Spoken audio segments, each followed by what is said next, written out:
What's up guys, I'm Squib and welcome back to First Impressions, a series where I play a game for roughly 30 minutes and tell you what I thought. In this episode we're looking at a game called Nightmare of Decay, a first-person horror game developed by a developer called Checkmatey, who has only released one other game on Steam, a game called Rainfall. And given that this is only their second game and their first horror, it's pretty damn impressive.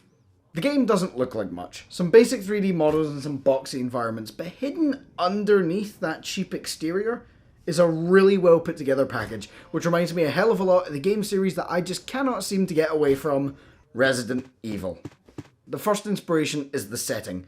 Main hall, 2 wings, 2 floors, and a basement.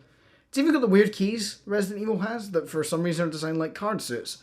To sum up this game, imagine Resident Evil 1, but with a first-person mod. The game is also very atmospheric. The opening really freaked me out, where all you really actually do is reheat some pizza and then go to bed. That's it.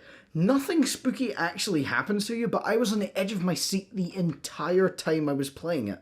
They also rip the zombie reveal from Resident Evil, which is a really cool reference. The game is also smaller than the last one we looked at, only taking up 302 megabytes. And that's not just the demo size, that's the full game. I find it incredible that this entire 3D game takes up less space on a hard drive than Stardew Valley. The game is set up so you enter this mansion, you explore, you find resources, you discover new areas, and you solve puzzles. I never actually got around to solving any of the puzzles in the time that I had, but I did see them in rooms where I would either have to come back with new items or I would have to come back with more information later. There was also a shooting minigame that had a pellet gun, and I decided to steal it because I didn't really have any weapons. It wasn't that effective. I don't have many negatives actually to say about this game, only a couple minor complaints. The backwards movement speed is far too slow.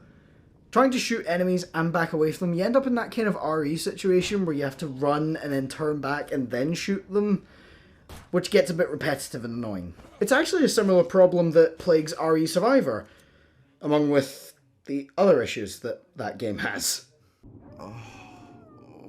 The only other complaint I have is the hitboxes. Occasionally I would try to go past an enemy in a hallway only to get grabbed at the last second, losing myself some valuable health that I don't really think I should have. This makes running past enemies a way less viable option, and in a game that is very clearly inspired by Resident Evil, it really should have been a viable option. This means that I was constantly on the verge of running out of ammo, which normally in a game like this would be a good thing, but not when the game is forcing that outcome and it's not because of me playing poorly. That's all I have to say about Nightmare of Decay.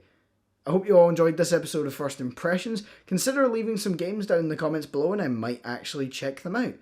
Remember to like, subscribe, hit that notification bell. Consider checking out my social media and subbing to my Patreon, links down below, only if you enjoyed. And I'll see you lads, ladies and in-betweeners next time. Goodbye.